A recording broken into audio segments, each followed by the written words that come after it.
ಟೇಸ್ಟಿಯಾಗಿರುವಂಥ ಕಬಾಬ್ನ ಯಾವ ರೀತಿ ಆರ್ಟಿಫಿಷಿಯಲ್ ಕಲರ್ಸ್ನ ಬಳಸ್ತೇನೆ ಟೇಸ್ಟಿಯಾಗಿ ಮನೆಯಲ್ಲೇ ಮಾಡ್ಬೋದು ಅನ್ನೋದನ್ನು ಈ ವಿಡಿಯೋದಲ್ಲಿ ನೋಡೋಣ. ತುಂಬಾ ರುಚಿಯಾಗಿರುತ್ತೆ. ನಾವಿಲ್ಲಿ ಕಬಾಬ್ ಪೌಡರ್ನ ಸಹ ಬಳಸ್ತಾ ಇಲ್ಲ. ಕಬಾಬ್ ಪೌಡರ್ ಇಲ್ಲದೇ ಮನೆಯಲ್ಲೇ ಇರುವಂಥ ಇಂಗ್ರೀಡಿಯೆಂಟ್ಸಿಂದ ಯಾವ ರೀತಿ ಮಾಡೋದು ಅನ್ನೋದನ್ನು ನೋಡೋಣ. ನೋಡಿ ಎಷ್ಟು ಚೆನ್ನಾಗಿ ಜ್ಯೂಸಿಯಾಗಿದೆ, ಒಳಗೂ ಸಹ ಚೆನ್ನಾಗಿ ಬೆಂದಿದೆ ಕಬಾಬ್ ಅನ್ನೋದನ್ನು ನೀವಿಲ್ಲಿ ನೋಡ್ಬೋದು. ನಾನಿಲ್ಲಿ ಅರ್ಧ ಕೆಜಿಯಷ್ಟು ಚಿಕನ್ನ ತೊಗೊಂಡಿದ್ದೀನಿ. ಇದನ್ನು ಚೆನ್ನಾಗಿ ತೊಳೆದ್ಬಿಟ್ಟು ತೊಗೊಂಡಿದ್ದೀವಿ. 1 ಸ್ಪೂನಷ್ಟು ಶುಂಠಿ ಬೆಳ್ಳುಳ್ಳಿ ಪೇಸ್ಟ್ನ ಹಾಕ್ಕೊಂಡಿದ್ದೀವಿ, ಜಿಂಜರ್ ಗಾರ್ಲಿಕ್ ಪೇಸ್ಟು. ನಂತರ ಇಲ್ಲಿ 1 ಟೀ ಸ್ಪೂನಷ್ಟು ಅಚ್ಕಾರದ ಪುಡಿನ ನಾನು ಹಾಕ್ತಾಯಿದ್ದೀನಿ. ಆನಂತರ ಇಲ್ಲಿ 1 ಟೀ ಸ್ಪೂನಷ್ಟು ಧನಿಯಾ ಪೌಡರ್ನ ಹಾಕ್ತಾಯಿದ್ದೀವಿ. ಈಗ ನೆಕ್ಸ್ಟ್ ನಾವು ಇದಕ್ಕೆ ಸ್ವಲ್ಪ ಜೀರಾ ಪೌಡರ್ನ ಹಾಕೋಣ. ಜೀರಿಗೆ ಪುಡಿನ, ಹುರಿದಿರೋ ಅಂಥ ಜೀರಿಗೆ ಪುಡಿನ ಹಾಕೋತಾ ಇದ್ದೀವಿ. 1/4 ಟೀ ಸ್ಪೂನಷ್ಟು ಹಾಕಿದ್ದೀವಿ, ಇಲ್ಲ ಅಂದರೆ ಸ್ಕಿಪ್ ಮಾಡಿ. ನಂತರ ಇಲ್ಲಿ ಅರ್ಧ ಹೋಳಷ್ಟು ನಿಂಬೆಹಣ್ಣನ್ನು ರಸ ಹಿಂಡ್ತಾ ಇದ್ದೀವಿ. ಬೀಜ ತೆಗೆದುಬಿಟ್ಟು ರಸ ಮಾತ್ರ ಹಿಂಡ್ಕೋಬೇಕು. ಬೀಜ ಇದ್ದರೆ ಕಹಿ ಬರುತ್ತೆ ಕಬಾಬು.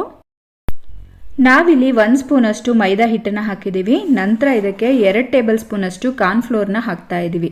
ಕಾರ್ನ್ಫ್ಲೋರ್ ಹಾಕೋದ್ರಿಂದ ಕ್ರಿಸ್ಪಿಯಾಗಿ ಬರುತ್ತೆ. 2 ಸ್ಪೂನಷ್ಟು ಕಾರ್ನ್ಫ್ಲೋರ್ನ ಹಾಕಿದ್ದೀನಿ. ಆನಂತರ ಇಲ್ಲಿ 1 ಸ್ಪೂನಷ್ಟು ಅಕ್ಕಿ ಹಿಟ್ಟನ್ನು ನಾನಿಲ್ಲಿ ಹಾಕ್ತಾ ಇದ್ದೀನಿ. ಅಕ್ಕಿ ಹಿಟ್ಟನ್ನ ಹಾಕೋದ್ರಿಂದ ಸಹ ನಿಮಗೆ ಕ್ರಿಸ್ಪಿನೆಸ್ ಇರುತ್ತೆ. ಕಾರ್ನ್ಫ್ಲೋರ್ ಬದಲಾಗಿ ನೀವು ಬರೀ ಅಕ್ಕಿ ಹಿಟ್ಟನ್ನೇ ಹಾಕ್ಬೋದು. 1 ಚಿಟಿಕೆಯಷ್ಟು ಅರಿಶಿನ ಹಾಕ್ತಾ ಇದ್ದೀನಿ. ಅರಿಶಿನ ಇಲ್ಲಿ ಜಾಸ್ತಿ ಹಾಕಬೇಡಿ, ಯೆಲ್ಲೋ ಕಲರ್ ಬಂದುಬಿಡುತ್ತೆ. ನೆಕ್ಸ್ಟ್ ನಾವಿಲ್ಲಿ 1 ಟೀ ಸ್ಪೂನಷ್ಟು ಉಪ್ಪನ್ನ ಹಾಕ್ಕೊಂಡಿದ್ದೀವಿ. ಆನಂತರ ನಾವು 1 ಮೊಟ್ಟೆನ ಬಳಸ್ತಾ ಇದ್ದೀವಿ. ಮೊಟ್ಟೆ ಸ್ವಲ್ಪ ಚಿಕ್ಕ ಸೈಜ್ ಇರೋವಂಥ ಮೊಟ್ಟೆನ ತೊಗೊಳ್ಳಿ, ತುಂಬ ದೊಡ್ಡದನ್ನು ತೊಗೊಳಕ್ಕೆ ಹೋಗಬೇಡಿ. ನೀವಿಲ್ಲಿ 1 ಕೆಜಿಗೆ 1 ಮೊಟ್ಟೆ ಆದರೆ ಸಾಕಾಗುತ್ತೆ, ಬಟ್ ಇಲ್ಲಿ ಅರ್ಧ ಭಾಗನ ಬೇಕಾದ್ರೂ ಯೂಸ್ ಮಾಡ್ಬೋದು. ನಾನಿಲ್ಲಿ ಸಣ್ಣ ಸೈಜ್ ಇರೋವಂಥ 1 ಮೊಟ್ಟೆನ ತೊಗೊಂಡಿದ್ದೀನಿ. ಕಬಾಬಿಗೆ ನೀರು ಹಾಕಿ ಕಲಿಸ್ಬೇಡಿ. ನೀರು ಹಾಕಿದ್ರೆ ಮಸಾಲೆ ಎಲ್ಲ ಚೆನ್ನಾಗಿ ಚಿಕನ್ಗೆ ಹಿಡಿಯೋದಿಲ್ಲ. ಹಾಗಾಗಿ ಇದನ್ನು ಹೀಗೇ ಕಲಿಸ್ಬೇಕಾಗತ್ತೆ, ಮೊಟ್ಟೆಯಿಂದನೇ ಕಲಿಸ್ಬೇಕು. ಯಾವುದೇ ರೀತಿ ನೀರನ್ನು ಹಾಕಬೇಡಿ. ನೋಡಿ ಚೆನ್ನಾಗಿ ಮಿಕ್ಸ್ ಮಾಡಿ. ಈ ಸಮಯದಲ್ಲಿ ನಿಮಗೆ ಫುಡ್ ಕಲರ್ ಬೇಕು ಅನಿಸಿದ್ರೆ, ನಿಮಗೆ ಆಪ್ಷನ್ ಬೇಡ, ನನಗೆ ಫುಡ್ ಕಲರ್ ಬೇಕು ಅನಿಸೋರು ಏನು ಮಾಡ್ತೀರಾ ಅಂದರೆ 1 ಚಿಟಿಕೆಯಷ್ಟು ಫುಡ್ ಕಲರ್ನ ಹಾಕೋಬೋದು, ಕೇಸರಿ ಕಲರ್ನ ಯೂಸ್ ಮಾಡ್ಬೋದು. ಚೆನ್ನಾಗಿ ಕಲಸಿಟ್ಟಿದ್ದು ನೋಡಿ. ಇದನ್ನು ಮುಚ್ಚಳ ಮುಚ್ಚಿ ಅರ್ಧ ಗಂಟೆ ಟೈಮು ಮ್ಯಾರಿನೇಟ್ ಆಗೋದಕ್ಕೆ ಬಿಡಿ. ಎಷ್ಟೊತ್ತನೇ ಅಂದರೆ ಅಷ್ಟು ಚೆನ್ನಾಗಿರುತ್ತೆ ನಿಮಗೆ ಟೇಸ್ಟಿಯಾಗಿ ಕಬಾಬು. ಚಿಕನ್ಗೆಲ್ಲ ಚೆನ್ನಾಗಿ ಮಸಾಲೆ ಹಿಡಿಯುತ್ತೆ. ನೆಕ್ಸ್ಟ್ ಇಲ್ಲಿ ಒಂದು ಬಾಣಲಿನ ಬಿಸಿ ಆಗೋದಕ್ಕೆ ಇಟ್ಟಿದ್ದೀನಿ.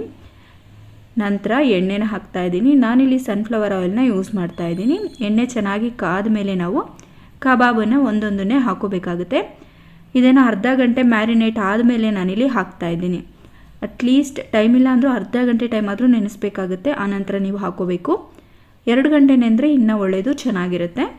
ನೋಡಿ ಹೀಗೆ ಒಂದೊಂದೇ ಪೀಸ್ಗಳನ್ನು ಹಾಕ್ತಾಯಿದ್ದೀನಿ. ನಾನಿಲ್ಲಿ ಮಕ್ಕಳಿಗೋಸ್ಕರ ಬೋನ್ಲೆಸ್ ಚಿಕನ್ನ ಬಳಸಿದ್ದೀನಿ. ನೀವಿಲ್ಲಿ ವಿತ್ ಬೋನ್ಸ್ ಆದರೂ ಹಾಕ್ಬೋದು. ನೋಡಿ ಈ ರೀತಿ ಎಲ್ಲದನ್ನು ಹಾಕೋಬೇಕಾಗತ್ತೆ. ಎಷ್ಟು ಸ್ಪೇಸ್ ಇದೆಯೋ ಬಾಣಲಿಲಿ ಅಷ್ಟನ್ನು ಹಾಕಿ, ತುಂಬ ಜಾಸ್ತಿನೂ ಹಾಕೋಕೆ ಹೋಗ್ಬೇಡಿ. ನಂತರ ಇದನ್ನು 1 ನಿಮಿಷ ಹಾಗೆ ಬಿಡಬೇಕಾಗತ್ತೆ. 1 ನಿಮಿಷ ಚೆನ್ನಾಗಿ ಫ್ರೈ ಆಗಬೇಕು. ಆನಂತರ ಇದನ್ನು 2 ಸೈಡು ತಿರುಗಿಸ್ತಾ ನಾವು ಗೋಲ್ಡನ್ ಬ್ರೌನ್ ಕಲರ್ ಬರೋವರೆಗೂ ಫ್ರೈ ಮಾಡ್ಕೋಬೇಕಾಗತ್ತೆ. ನೋಡಿ ಕಲರ್ ಬರ್ತಾ ಇದೆ. ಇದು ಬೇಯೋದಕ್ಕೆ ನಿಮಗೆ ಸುಮಾರು 15 ನಿಮಿಷ ಟೈಮ್ ತೊಗೊಳುತ್ತೆ. ಸ್ವಲ್ಪ ಉರಿನ ಮೀಡಿಯಮ್ ಟು ಲೋ ಫ್ಲೇಮಲ್ಲಿ ಇಟ್ಕೊಂಡು ಬೇಯಿಸಬೇಕಾಗುತ್ತೆ.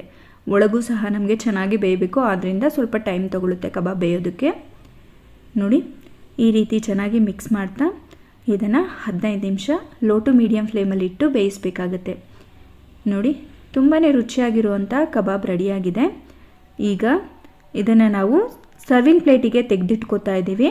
ನಾನಿಲ್ಲಿ ಸ್ವಲ್ಪ ಈರುಳ್ಳಿ ಮತ್ತು ನಿಂಬೆಹಣ್ಣಿನ ಜೊತೆ ಸರ್ವ್ ಮಾಡಿದ್ದೀನಿ. ಸೂಪರ್ ಟೇಸ್ಟಿಯಾಗಿರುವಂಥ ಕಬಾಬ್ ರೆಡಿಯಾಗಿದೆ. ಈ ವಿಡಿಯೋ ಇಷ್ಟ ಆದರೆ ರಜನಿ ಅಡುಗೆ ಚಾನಲ್ನ ಸಬ್ಸ್ಕ್ರೈಬ್ ಮಾಡಿ, ವಿಡಿಯೋನ ಶೇರ್ ಮಾಡಿ, ಹಾಗೆ ಲೈಕ್ ಮಾಡೋದನ್ನು ಖಂಡಿತ ಮರಿಬೇಡಿ. ನಿಮ್ಮ ಫ್ರೆಂಡ್ಸ್ ಆ್ಯಂಡ್ ಫ್ಯಾಮಿಲಿ ಜೊತೆ ವಿಡಿಯೋನ ಶೇರ್ ಮಾಡಿ. Thanks for watching.